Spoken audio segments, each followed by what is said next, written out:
Hello again, everyone. Welcome back to Betrayal at Krondor. I am right outside of Crondor again because I'm going to drop off some things, and then we're going to head back up to Sarth to get something rather new. Just as an FYI, I do have a cold. It was one of the gifts I received this Christmas. So, you know, my voice is not going to be what it has been in previous episodes, unfortunately. This is a normal thing for me if you're watching my Let's Plays for the first year, essentially. You haven't watched older stuff recorded around December and January. I basically always get a cold at Christmas, so. Alright, let's go ahead and drop some things off. I could have used that before, but I managed to find some things. Also, health and stamina are up, health and stamina are up, and health and stamina are up. I think to a certain extent, they just go up over time. Like, as you spend an amount of time, they just go up. At least that's kind of what it seems like to me. Alright, so I'm going to leave all of these.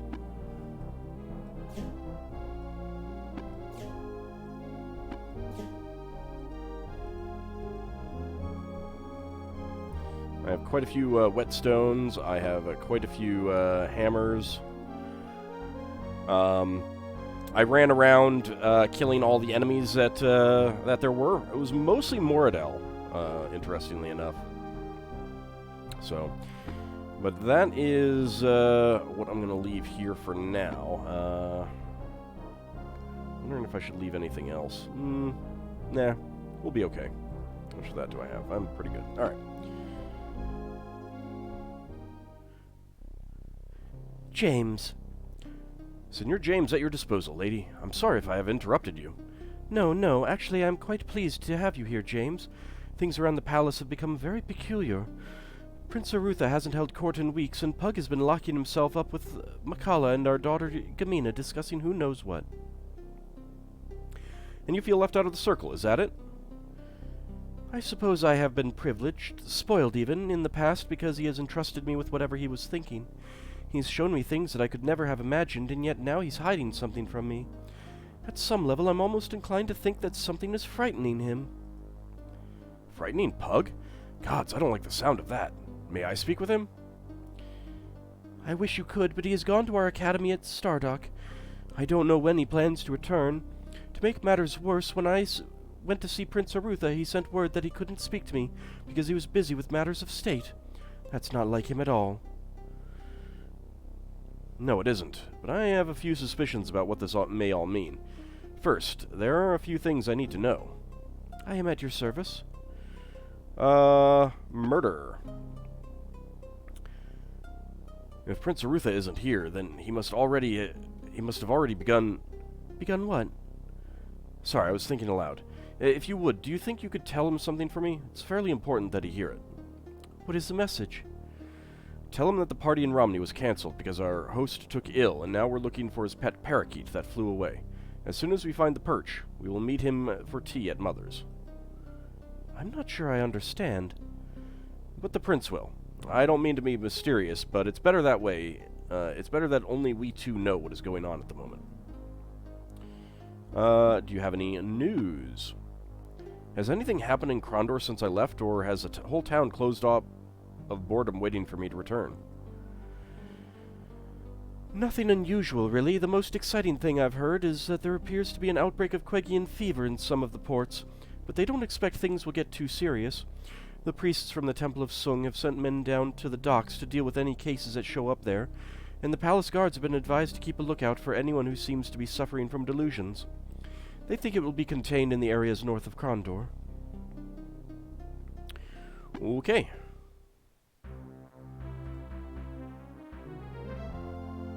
Let's go ahead and leave. Alright, so to a certain extent, it seems like every chapter in which we can get to this area, there are going to be chapters in which we can't get to this area. We have something that we can do at Sarth, so Alrighty, we'll camp.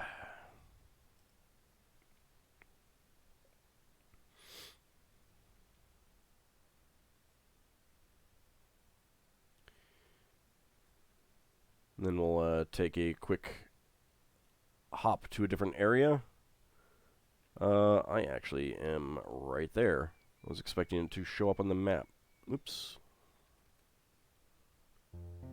Brother Marc hove into view. Still wielding a hoe in his hammy fists, he gestured to James with it. Don't get too close. As I said earlier, I may be carrying the fever, and I don't want to make any of you ill. Perhaps you want me to look up something for you in Sarth's library?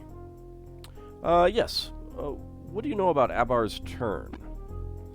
I don't suppose among those masses of books you have in the Abbey, you would have one on chess, would you? I'm looking for information on a chess move called Abbar's Turn. No self-respecting Keshian library would be without one, and as the Abbey was founded by Keshian wanderers, it stands to reason you have something. Wonderful. If you could dig something up for us, I would be very happy to pay a finder's fee for anything you can find on chess moves. It's a fairly special request, so I may have to spend a while digging, and I do have another project I need to handle this evening. Would you be willing to pay 100 sovereigns? Sure. Well, I think in this case it might be worth the expense. I will see to it your money is well spent. If you will wait here, I will return as soon as I have found something of interest. The priest returned several hours later.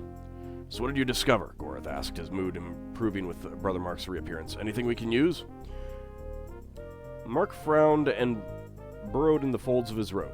I found that there appears to be no difference between Linlan, Pashawa, cockfighting, darts, poker, King's Mountain, dice, shumshone, four hands down, and chess. As far as our cataloging system is concerned, they're all still considered just games at this point. Gorath shrugged. Oh well, nice try. I just wish we hadn't wasted our time. Brother Marc pulled a scroll out of his left sleeve and laid it in Gorath's lap. It was no waste of time. You haven't seen this particular scroll. Pardon?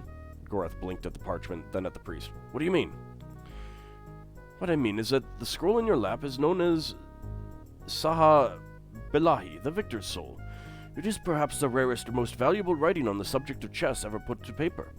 Unfortunately, it is also exceedingly rare. I get chills just thinking what we had to do to get it. This is our only translation available, and it was the only work I could find with reference to Abbar's Turn.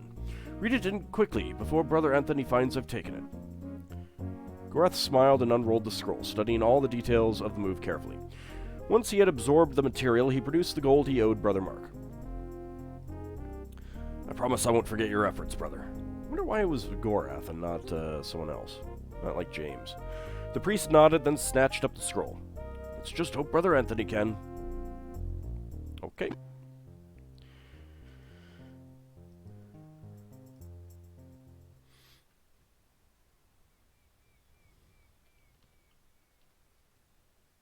Let's get back onto the road. Get back onto the map.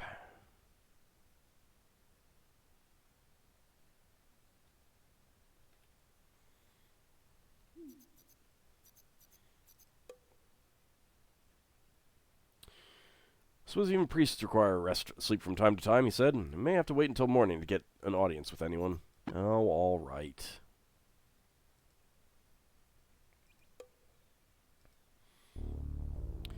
Alright, let's go ahead and teleport again.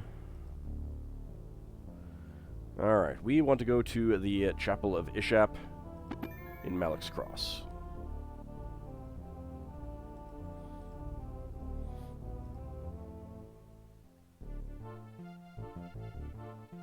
Ah, I love this music. It's so good. James motioned to the figure across the room. The man walked over to join them. He stood before them, eyebrows arched inquisitively. Tell me something. What is it that Malac's Cross has done to deserve the Abbey Ishap? Have we done some grievous deed to the king that he should ditch a wagon load of disrespectful, annoying, self-centered little dung-haulers into our midst? What is it now? I take it the students from the Abbey Ishap are causing you grief. No, the neighbor's dog digging up your begonias and piddling on your front step. That is grief. No, what the Abbey and her blessed students have given me is a twinging ulcer and a head full of gray hair. That's strange. I would think that students would be excellent customers. Oh, well now, customers, yes, I can't stock ale fast enough to keep their eyeballs floating. But as someone that has to babysit their noble asses, that is another matter. I say lock the sorry prats in the basement until they's 20 or thereabouts. Are you sure that you haven't been speaking to the prince? Sounds like something that he would say about his twins. Boric and Erland may be princes with royal blood, but in Arutha's eyes they are nothing but a royal pain in the behind. Kids are all the same, whether their blood's blue or not. What can I get for you today? Yeah, they all give you colds, that's what it is. Let's go for... actually, goodbye for a second.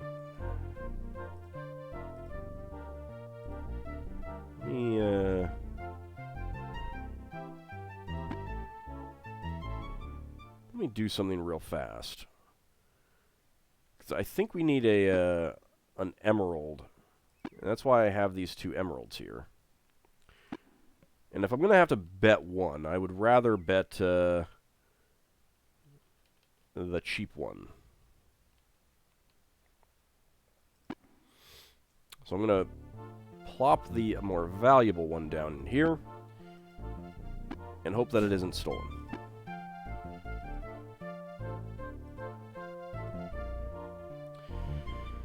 En passant.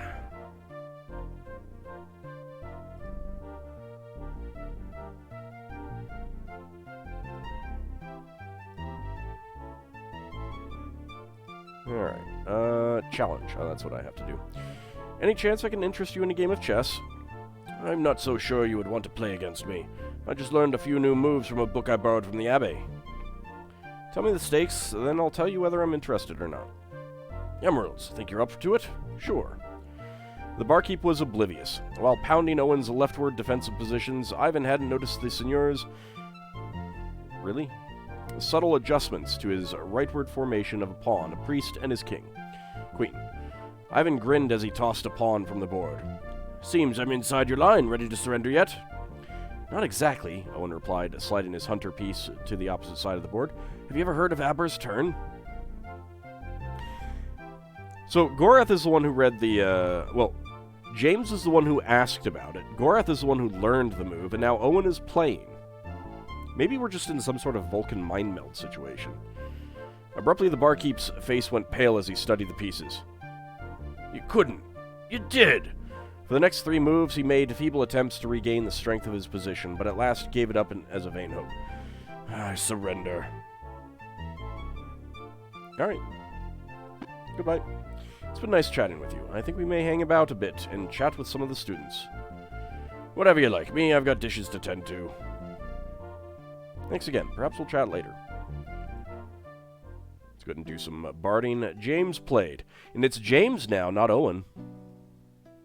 93 sovereigns. There's a reason for that.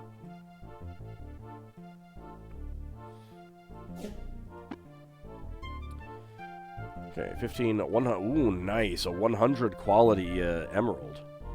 Very nice.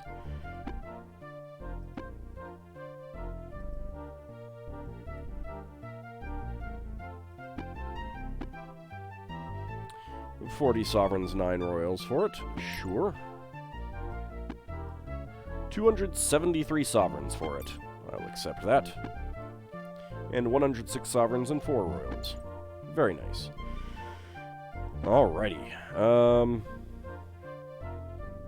Let me go ahead and quickly distribute some food.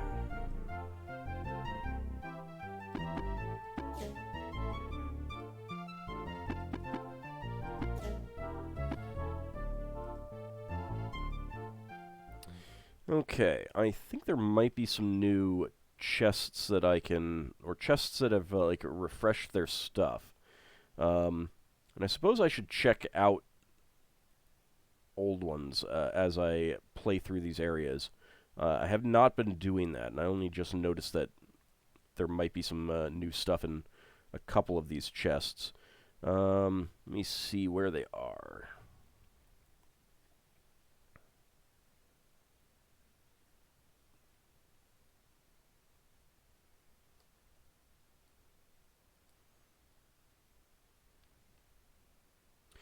Actually, I might have already gotten it. Let me double check.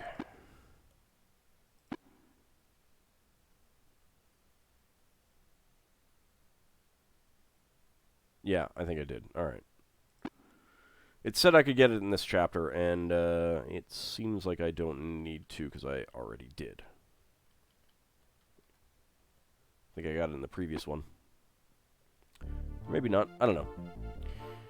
Let's go to the temple. And we'll go ahead and teleport.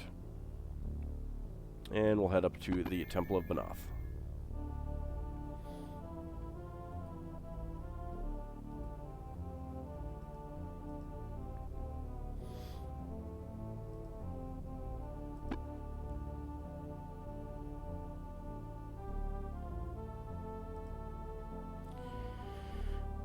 Let's see.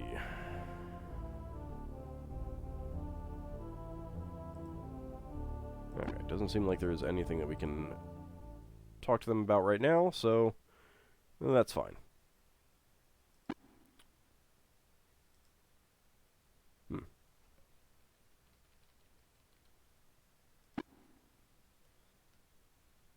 Ah, that's why. That is why. Alright. We will be going this way.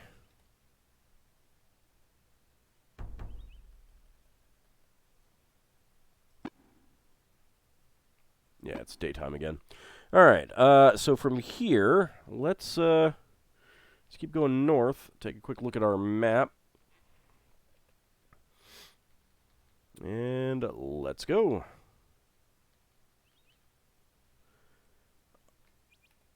I see you there. The troll hadn't noticed them. It's anybody's guess whether he's out to kill us or is just taking a stroll somewhere, James said. Probably best if we try to avoid him. They agreed to attack. Alright. This will be our first fight with a troll.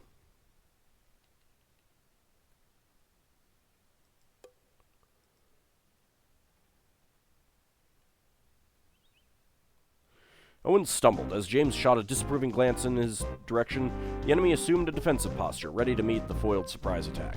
Owen! Ow! Right, I shouldn't swing with that weapon.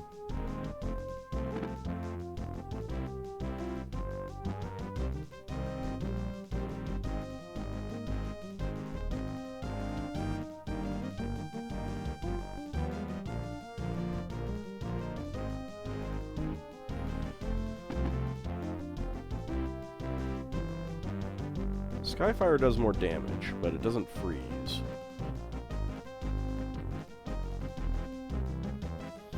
That would do a lot more damage.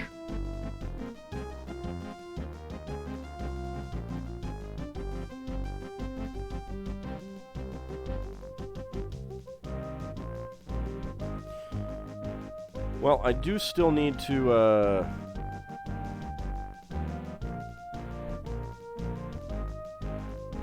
get my accuracy casting up. So let's get onto that.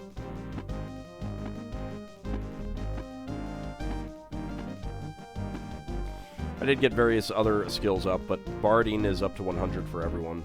I just bought some practice things and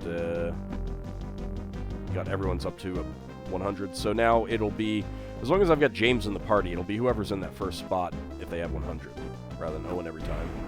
This is going to hurt Owen, I think. I'd even hit him.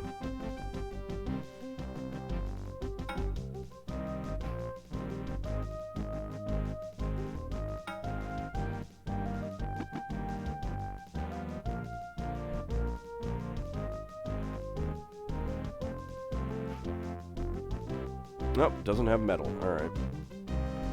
They kind of look like they do.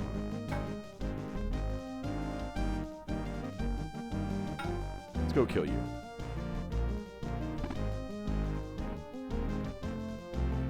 Oh, if it doesn't work, does that not use any stamina? I thought it did. Maybe I goofed something up.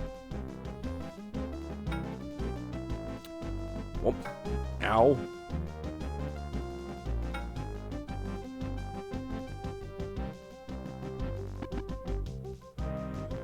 I did not mean to do that, and now his turn is wasted.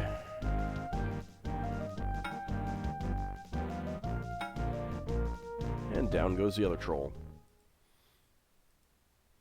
Alright, someone did tell me that they rarely have anything. Oh, he has a whetstone. Because the tuning fork will make him run. Ooh. Which is that? 3? Yeah? Oh, that's pretty good. And that one had nothing.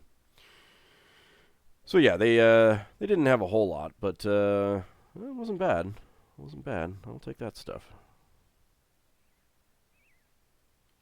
Anything in this field other than the scarecrow? No, it doesn't look like it.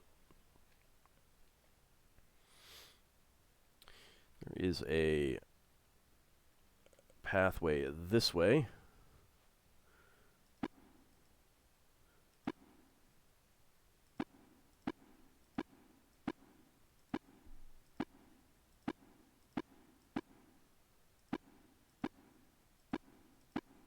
Get you guys back on scouting and stealth.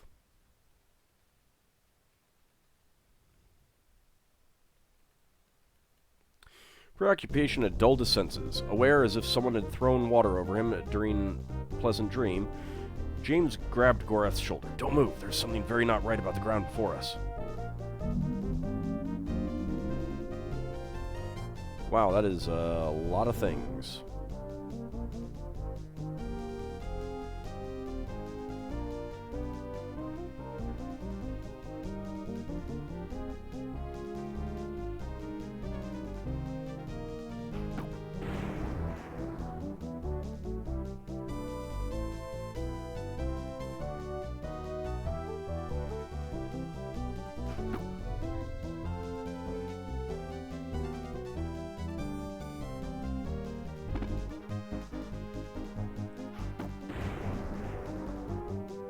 I think that's safe now.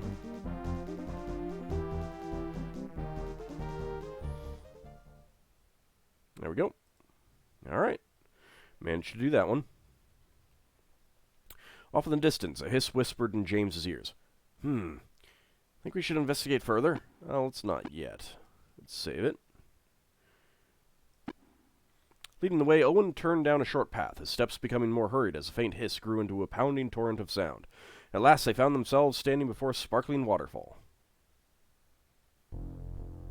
Ooh, I like that picture. James strolled into the trees. Noting a suspiciously ordered pile of leaves, he suspected that someone may have hidden something underneath. I got some rope. Ring of the Golden Way. And a Ring of Crondor.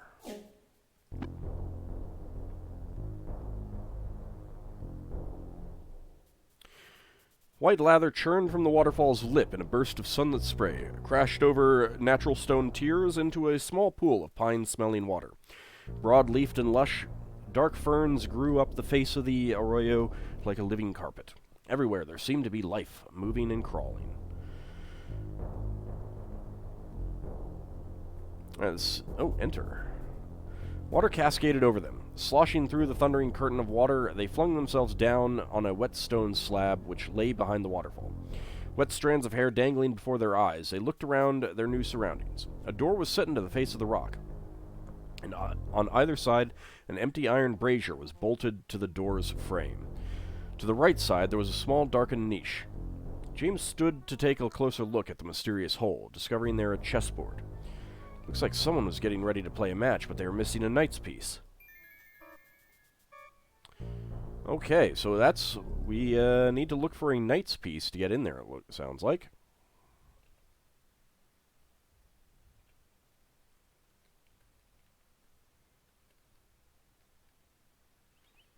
Well, we got a chest up here.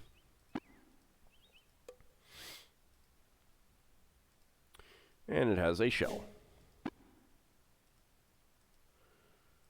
I got plenty of rope. I'll need to get rid of that at some point.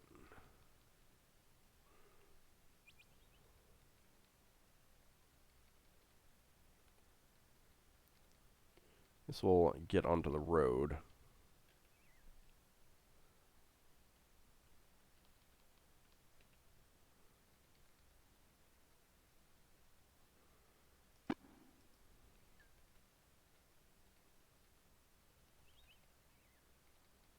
Thought there would be something there.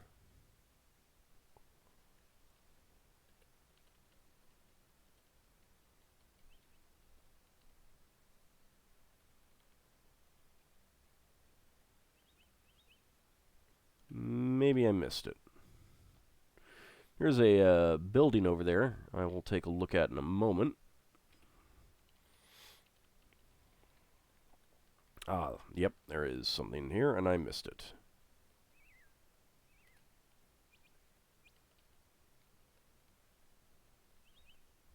There you are. Something had been buried under the dirt.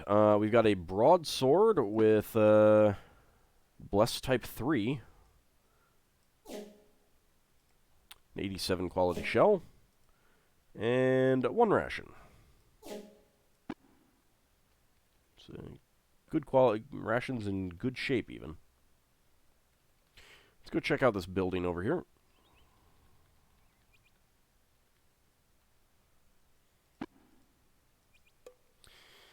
James shrugged. Looked like this building is being used for storage. Beyond that, it's anyone's guess. Anyone's guess would be as good as mine. James pushed open the door of the wooden barn. Inside, he found stalls containing a standard mixture of animals. The floor of the barn was covered with a pungent mixture of hay, dust, and animal dung that made his eyes water. He was glad when they left a few minutes later. Alright, what about this house? Private residence.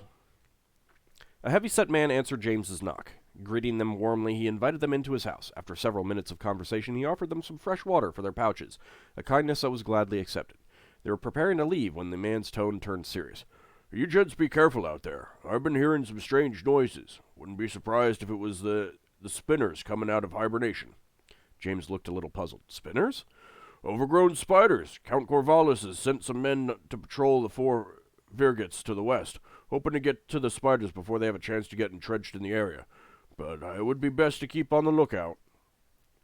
Oh, goody, more spiders. More spiders. Well, that seems like something that we will probably have to fight in the area, but that will wait until next time. See you then, everyone.